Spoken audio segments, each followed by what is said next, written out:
an Adventureman video production. Howdy y'all, this is Adventureman Greg coming to you from a dreary, yucky kind of day.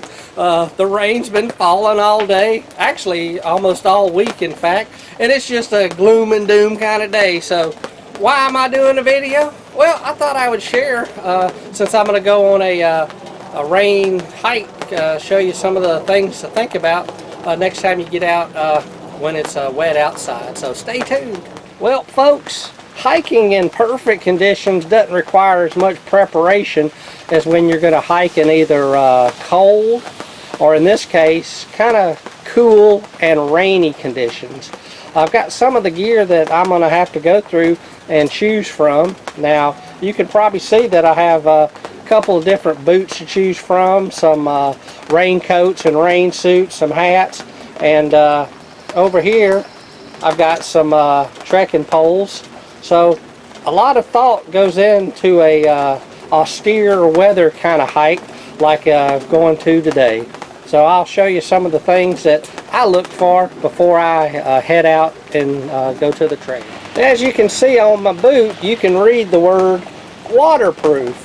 That means that the boot here is impervious to water during short durations. Of course, you couldn't, go tromping through the water for hours on end and not expect to get some through.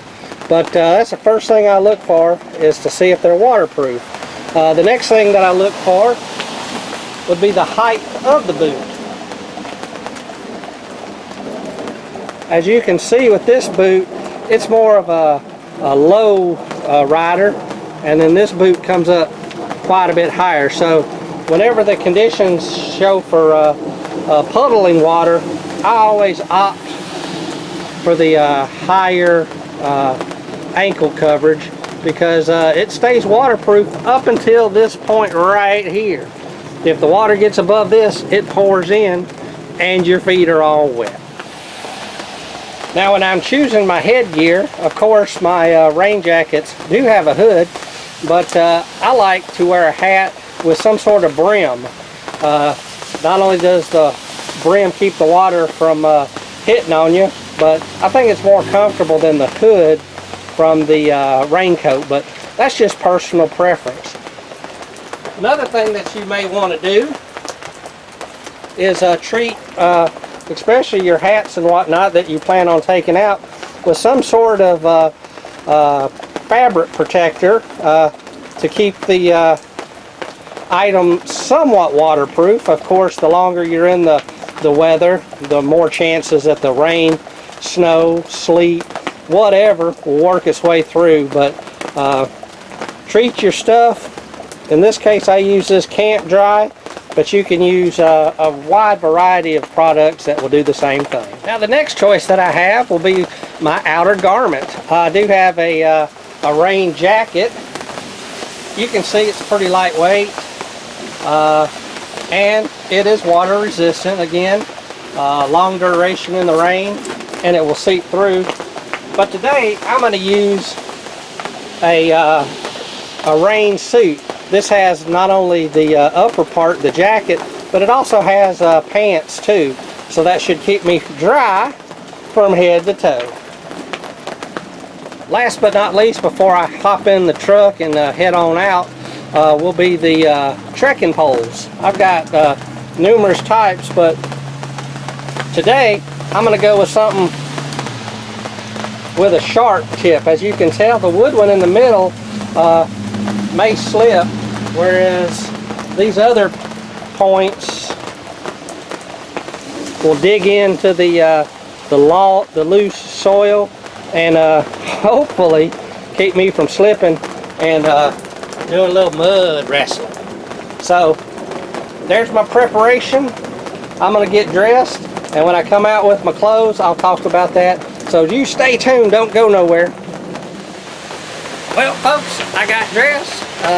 As you can tell, I have a moisture wicking type of shirt. This is actually fishing gear from Colombia.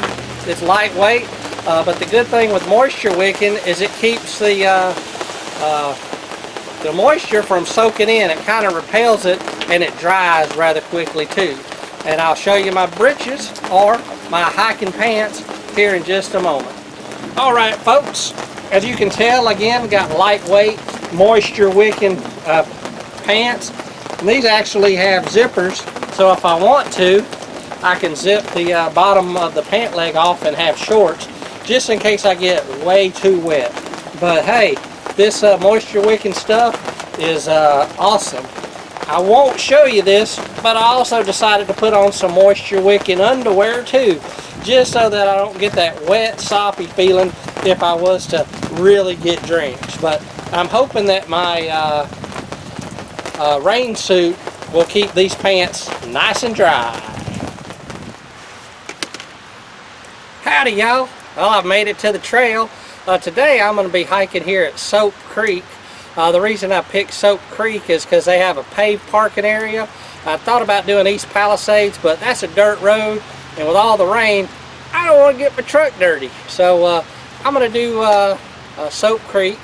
Now, I'm using my Pereira trekking poles today. The main reason is because they have an extended grip. So if I'm going uphill and it gets real slippery, I can put these bad boys up in the ground, move my hands down, and it gives me a good good traction or good torque so I can get up the hill. So in just a minute, I'm going to show you the exact reason why I'm hiking today. So come on, won't you? Would you looky here, this is the parking lot, which is normally at this time of day packed full of hikers and bikers. Now let's count all the vehicles if we would. 1. So I'm gonna be heading on down there, and the chances of me running into anybody are pretty remote. So hopefully I'll get some good video of today's soggy hike. Now as I start out on my hike, one thing you're going to notice, there's a lot of standing water on the trail. You could probably hear it as I splash through the little puddles. Maybe you heard it, maybe you didn't. But the terrain is very slippery. So you want to take it nice and slow. Woo, man! I'm doing a little bit of break dancing here as I go on this real slippery part. But just slow down and use your trekking poles to keep you balanced and upright. Well, folks, as I come up to the map here, I need to determine, well, A, where I want to go, which is where the ruins are. And then the next thing I got to figure out is where I am. We're right there, Sope Creek number 3. So we're going to head down this way, and hopefully Sope Creek will be raging with the increased water. So come on, let's get on. Well, this area looks pretty treacherous. Anytime I see stuff that looks like clay, if you've ever been around wet clay, you know it's real slick. But luckily, you see these roots, they actually make a makeshift stairway. So I'm trying to keep my feet close to the roots, and that way I have more stable footing. In just a moment, I'll be down here where the water is, and this is the advantage of the waterproof boots, is I'm in some water, but my feet are staying nice and dry. Well, folks, I've made it to the old paper mill ruins here at Sope Creek. So you've got your ruins, and take a looky here. We'll come up and take a look as I take my time, watch where I step. And there is the creek that provided the water power for this old Civil War era paper mill. Well, howdy, y'all. Well, I made it down to the paper mill ruins, and I got Sope Creek right behind me. I use some pretty good techniques to stay dry. First of all, I've got an outer layer that's very water resistant. I have a hat that's been treated with fabric protector to keep it somewhat waterproof. I got the waterproof boots right there. as well as the waterproof bottom layer of this rain suit and the moisture wicking pants. So all these things, along with my trekking poles, which have kept me upright to this point, knock on wood, and hopefully my journey back around will be just as successful. The weather might be a little gloomy, but let me tell you, the mosses and all the different things growing on these rocks is popping. It's really awesome. So I wish you were here, but I'm going to enjoy it, and maybe you can enjoy it a little bit with the video. And just remember, you can hike in a lot of different conditions as long as you plan properly and that you have the proper gear. So this is Adventure Man Greg saying, I hope to see you in the rain. Alrighty folks, I thought this would be a great place to show you the cool feature of my boots. As you can see, my boots are in the water really good. Got this pretty waterfall, awesome rapids behind, and my feet, well, they're nice and dry. So get you some waterproof boots and you won't regret it. What a great hike on such wet and rainy conditions.